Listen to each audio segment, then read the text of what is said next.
So, you know how we're always trying to cut through the noise and get to what really matters without getting totally overwhelmed? Yeah, finding the signal and all that static, it's tough sometimes. Exactly.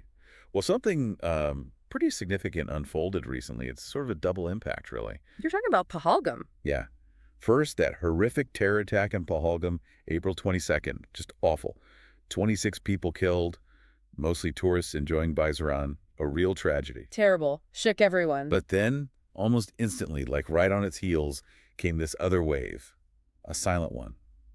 Digital. The cyber attacks. Over 1 million cyber attacks targeting India. It's a staggering figure. It really is. So today we want to really unpack that, try to understand the scale, the potential fallout, and, who might actually be behind this digital flood. And it's crucial to see the connection, isn't it? The timing isn't accidental. It shows how vulnerability in one area, like physical security after an attack, can be immediately exploited in another, the digital space. A nation grieving, suddenly facing this invisible siege. Precisely. It's a stark reminder of how interconnected threats are now. Absolutely. And when you hear 1 million cyber attacks, maybe your first thought is like annoying spam or those phishing emails trying to get your password. We all get those. Right, the everyday digital annoyances. But this seems like it was on a whole different level. Not just digital noise, but something more like a coordinated attempt to actually break things, critical things. That's the key distinction. The intelligence suggests these were sophisticated, coordinated pushes aimed right at the systems that keep the country running. Like what, specifically? Well, think about government websites, for starters. Trying to disrupt services, maybe steal data, or just cause chaos. Okay. Then there's the constant probing of banking systems. That's always a major target. The financial core, Disrupting the economy. potentially. And even things we might not think about immediately, like the portals for paying essential bills, electricity, water. If those go down, well, that affects everyone. It's a really broad attack surface they were looking at. So who was actually watching this happen? Who was fighting back? The main group on the front lines here appears to have been Maharashtra Cyber. They were the ones really tracking this surge. Kind of the digital first responders in this case. You could say that. I mean, imagine the sheer volume of data they had to analyze. Right. It was Yashasvi Yadav, the additional Director General of Police there, who actually confirmed the numbers. On May 1st, he stated they had tracked over 10 lakh. That's over 1 million attempts right after the Pahalgam incident. Wow. Just confirming that number officially gives you a sense of the pressure they were under. Absolutely. And they weren't just counting, of course. They were actively working to block these attacks, deflect them, trying to prevent potentially serious breaches. Like building a digital seawall against a tsunami. A good analogy. And the fact they issued an advisory telling government departments to, strengthen their defenses, that really underlines how seriously they viewed the threat. Which brings us to the big question. Mm. Who? Who does something like this and why? Okay, so the initial findings, the intelligence points towards hacking groups, apparently based in Pakistan, some in the Middle East, Indonesia, and even Morocco. That's quite a spread geographically. It is, which makes you wonder, is it coordinated? Or multiple groups jumping on an opportunity?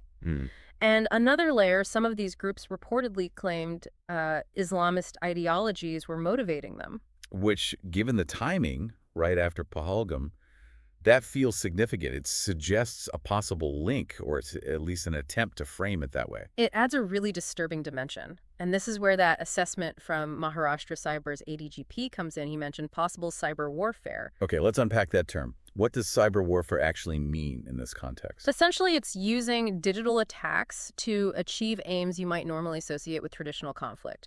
So destabilizing a country, disrupting its essential services, sowing discord, damaging infrastructure, but using code and networks instead of, physical weapons. Getting a nation where it hurts digitally to achieve a real-world impact. Exactly. Trying to undermine stability from the inside out through its digital backbone. So the motives, they could be complex. It might not just be about causing temporary chaos. Probably not. Geopolitics definitely plays a role.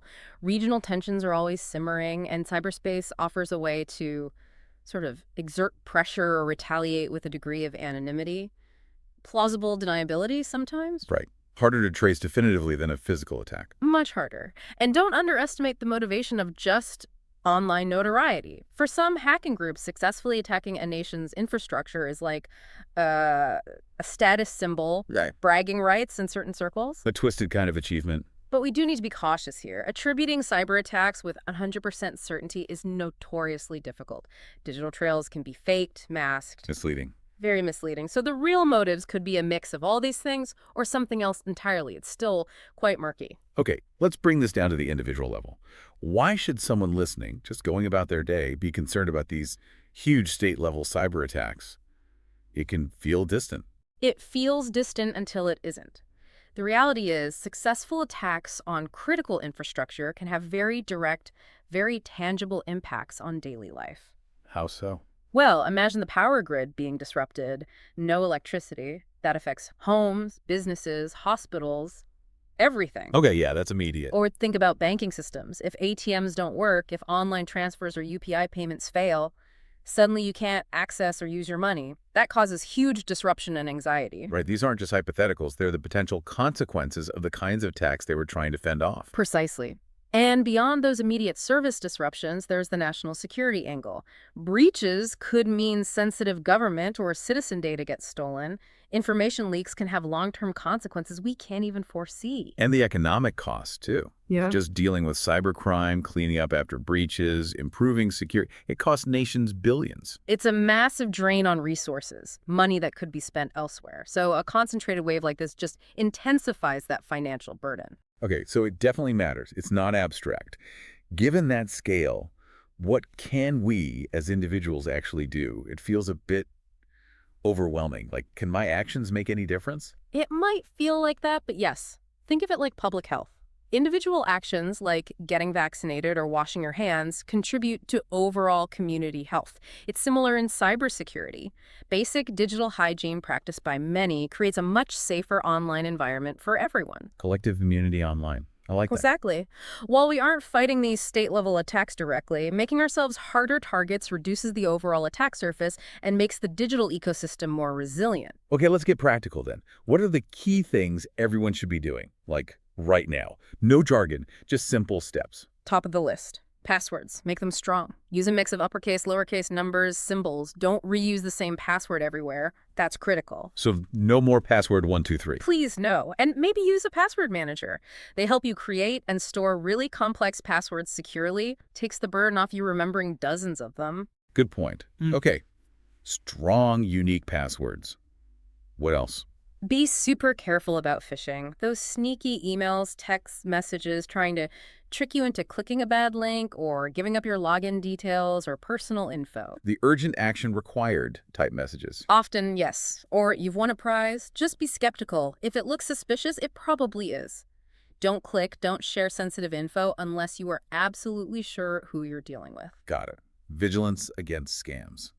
Next. Keep your stuff updated, your phone, your computer, your apps. Software updates often contain crucial security patches that fix vulnerabilities hackers could exploit. Don't ignore those update notifications. Okay, updates are important. Seems simple enough. And another really effective one, two-factor authentication, or MFA. Use it wherever it's available. Banking, email, social media. That extra code you get on your phone. Usually, yes. It adds a second layer of security, so even if someone gets your password, they still can't log in without that second factor. It makes a huge difference. Makes sense.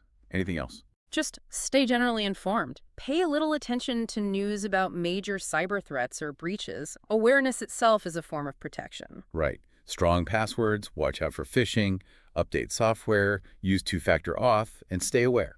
Seems doable.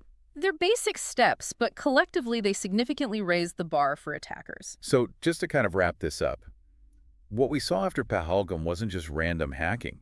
It was a massive focus wave of cyber attacks, over 1 million of them, testing India's digital defenses at a moment of vulnerability. And organizations like Maharashtra Cyber were crucial in holding the line against that digital siege. It really underscores how intertwined physical events and digital threats have become, doesn't it? Absolutely. A terrible physical tragedy immediately followed by this huge digital assault.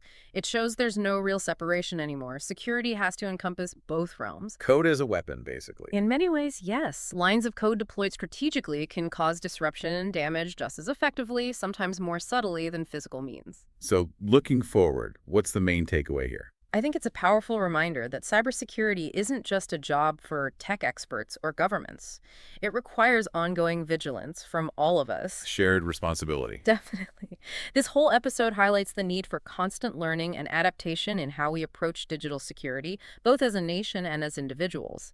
Resilience in both the physical and digital worlds is absolutely key in the times we live in.